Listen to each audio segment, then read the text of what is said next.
New Zealand Mysteries is a community of people who are compassionate and want to help in the search for answers for victims and their families. We are on YouTube, Facebook and podcast. Thanks to those that like, subscribe, follow, share or donate, because New Zealand Mysteries only works with your help. Links for all these options will be in the description box below or in the show notes if you are on podcast.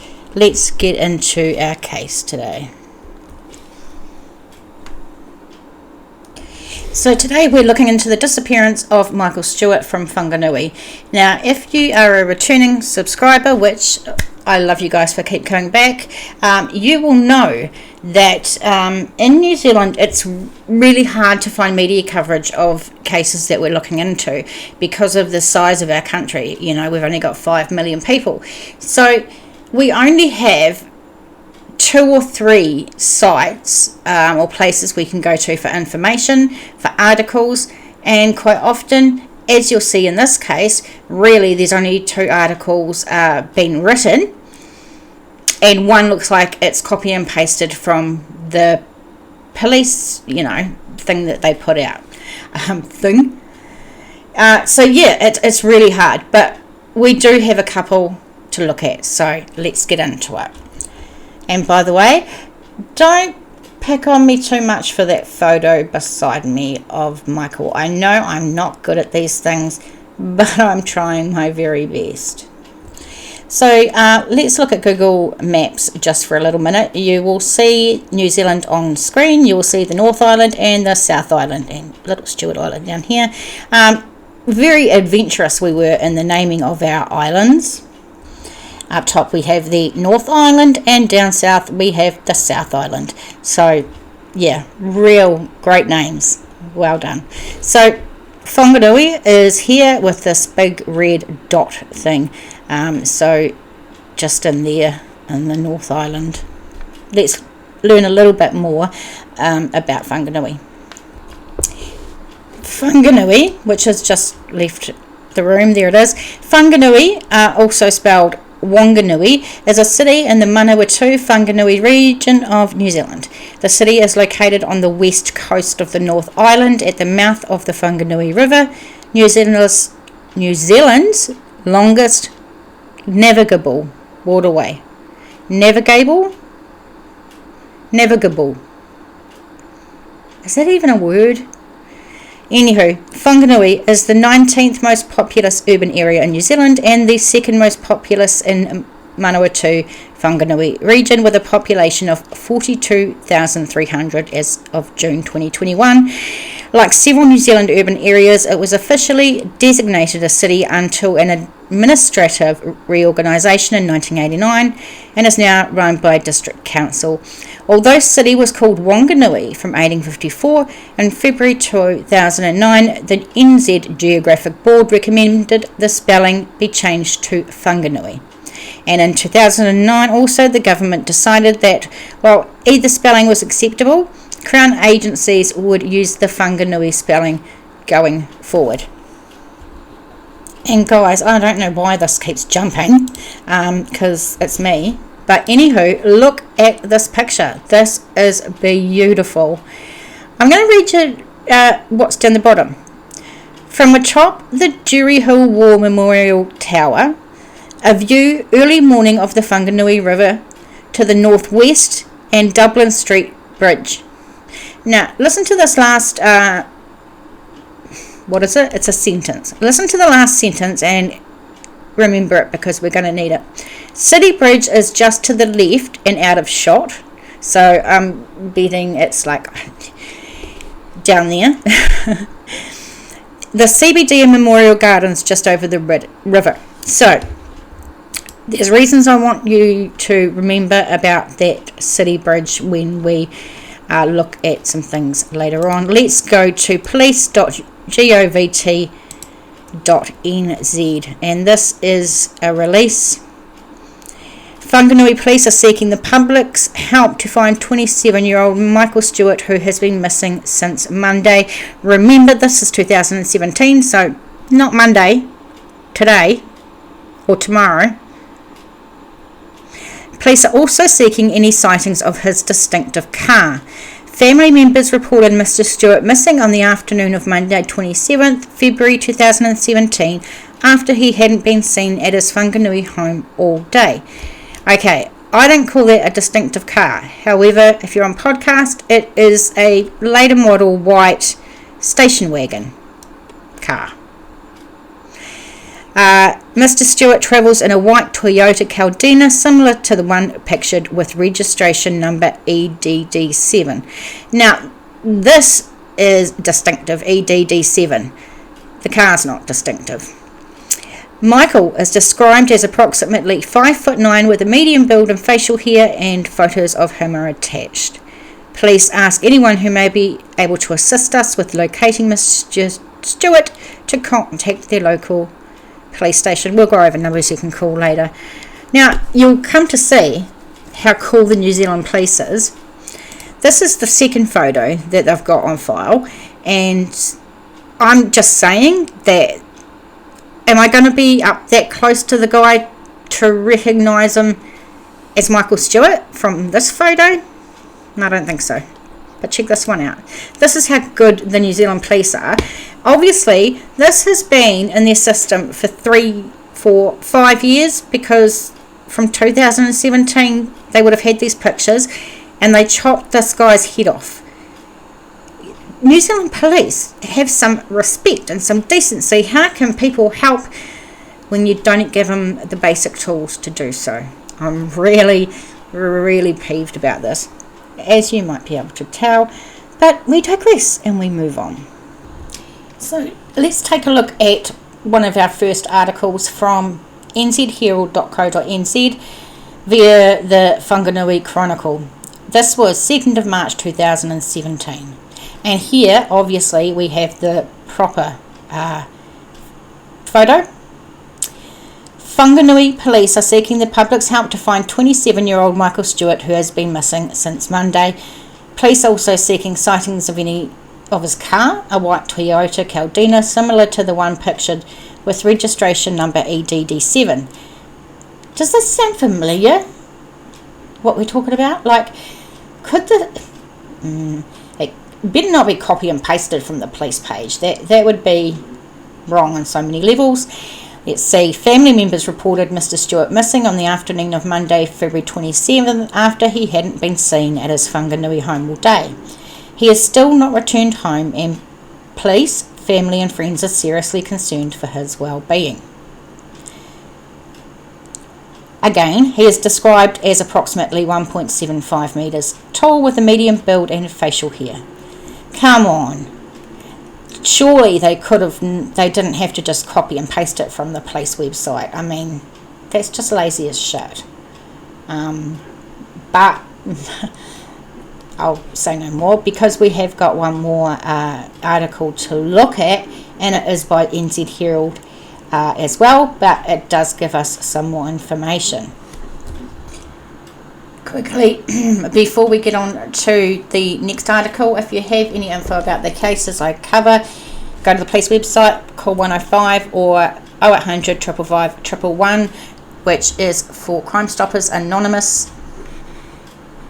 You can send emails to me, nzmissing@gmail.com, for case suggestions. We're on Facebook, we're on New Zealand Missing website, on WordPress there.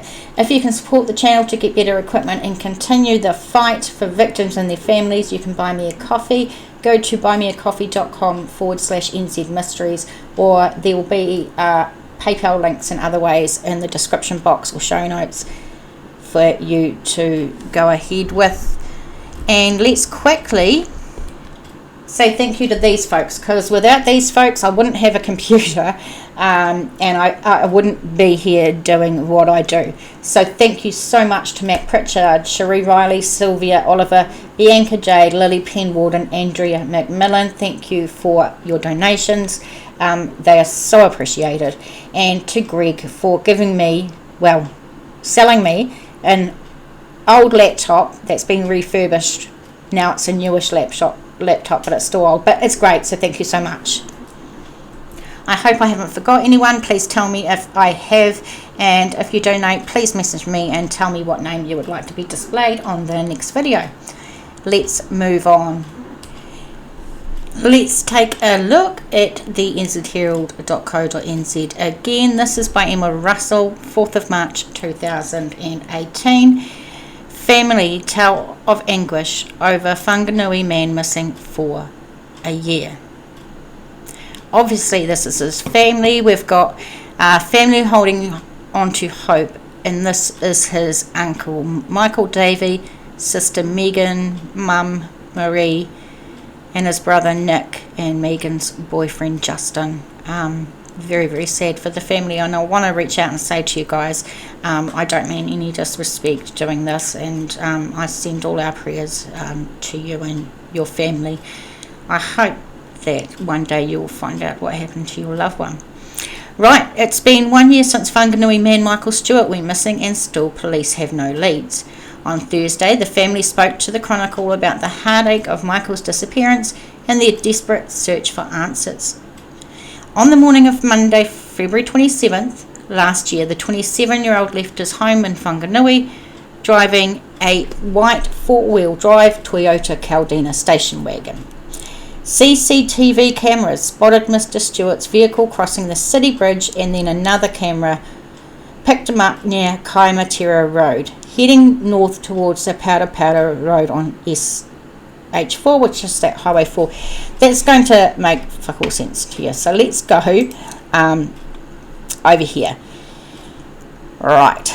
So you remember what I said in that picture of Whanganui, that remember that it said we were looking at it sort of from this angle here, and I said to listen out about the city bridge, because when I first looked at this, didn't know really this a lot. I think this is the city bridge down here. There is another bridge. I don't believe it's this bridge here. I do believe it's this one. I don't know why Google Maps has gone this route, but it's believed that he come down here, over here, and he went up on State Highway 4 and up this way. See, Kiwibank Road is here, as what they mentioned. And then they mentioned going, they could go up State Highway 4, which is this way, although the uncle got told that he could have gone up this way as well. If you see, they said that he never made it to Raitahi. God, my map is a mess. Okay, so they said that he never went through Raitihi, I need some glasses, because there was no CCTV of him going further than that. Let's take a look. Look at the terrain out here. I mean, if you went missing out here, you'd be buggered, wouldn't you? It's just bush, really. I mean, could he be around in any of these little townships? I mean, sadly, I think it's more than likely if a person goes missing with a car, not in all cases, but either you'd look for a water source, or they've fallen off somewhere with the car. I mean, that would be my thinking. Hopefully, we'll all hope he's gone to another world, another country, and he has a new life and everything is good. But so Kiwibank Road runs up here. He could have gone this way, State Highway 4, towards Raitihi, but he didn't make it through there. Anyway, we know that much. So carrying on with this article, none of the cameras spotted him driving through Raitihi, which means he couldn't have travelled further north than that. All the rural side roads, including Fields Track, were searched to the bone, and nothing, not one trace, no leads and no signs. Could we have a look what Fields Track is? Field Track. Field. Is that it? Fields Track. Oh, there you go. So this is what they were talking about with Fields Track. Obviously some somewhere you can take the car and maybe do some trekking or hiking or something like that. I've never been to this part of New Zealand. It looks damn beautiful, and I just have never been, so would love to go. Now, his bank cards have not been accessed, and his phone was last active in Upokangaru, just before hitting the Parapara Road and the turn off to the Whanganui River Road. So one more look back here. If we look down here, this is Upakangaro, I imagine. My Māori pronunciation is shit. Actually, I'm having trouble pronouncing English words tonight, so there's not that much hope for me. Michael had been living with his two younger brothers and mum Marie while completing a truck driving course in Palmerston North. Marie described her son as a bubbly character who would have done anything for anyone. She said his life was pretty good. He seemed happy. I had been laughing with him the night before. I have no idea what happened or where he was going. We thought he had course that day. The last person to see Michael was his brother Nick.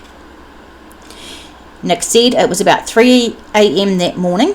I was getting ready to go to work and he was heading to course that day. We just passed each other in the hallway and said, hey. And you can imagine two brothers just like ships in the night, but not really in the night, but like passing each other and just like going, hey, yeah, I don't really want to be up this morning, but I have to be, and yeah, that'll do. Mr. Davies said for the first 3 days he was out there searching with his family and two policemen.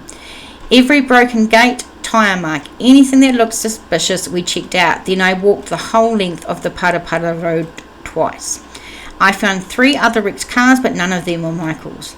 We hired 2 helicopters. We've had a drone up there, and I still drive every road I can think of searching. Mr. Davies said he doubted his nephew was still alive, but not knowing was tearing the family up. And we know that not knowing tears families up, and this is why we have a community like this one, because we don't know what it's like, but we can imagine how horrific it must be, and that's why we want to help. Nearly every day my mum, Michael's grandma, calls me up telling me about something that reminded her of Michael. He was like a second son to her.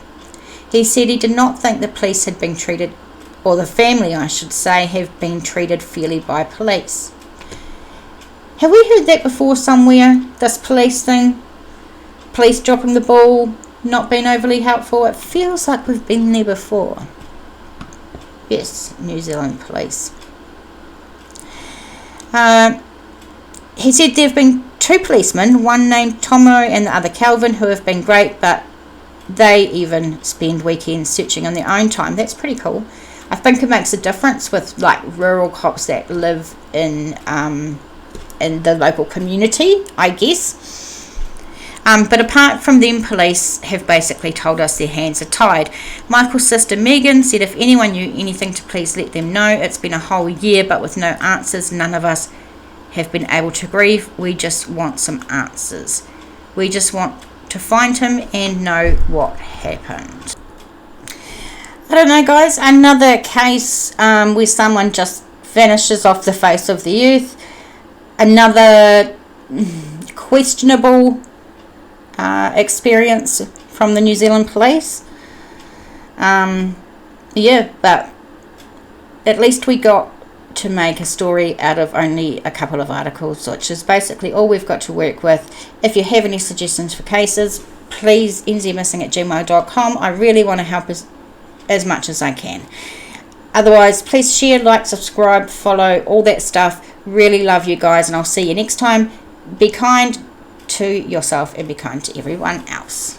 Okay, guys, see ya.